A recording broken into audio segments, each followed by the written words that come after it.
आणि एक महत्त्वाची अपडेट, स्थानिक स्वराज्य संस्थांच्या निवडणुकांबाबत ठाकरे गटाला काही शंका कुशंका आहेत। विधानसभेप्रमाणे मतचोरी होणार नाही याची काय खात्री, असा सवाल दैनिक सामनातून विचारण्यात आलाय।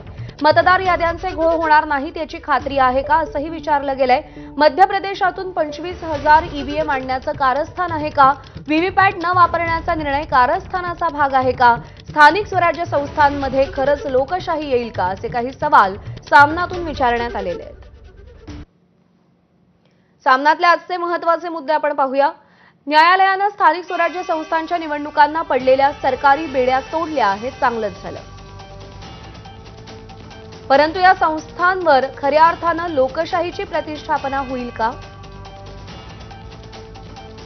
या निवडणुकांतही मतदानांचे झोल आणि मतदार याद्यांचे घोळ होणारच नाहीत याची काय खात्री?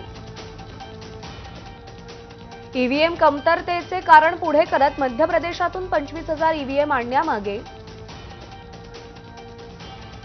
या मंडळींचं हेच कारस्थान आहे का, आदी प्रश्न अनुत्तरितच आहे।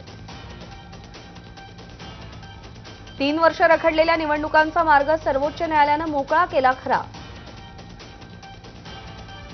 पण त्या मार्गावरही सत्ताधारी मंडळी मतचोरीचे काटे पेरतील आणि विधानसभेप्रमाणे गोलमाल करतील ही भीती आहे।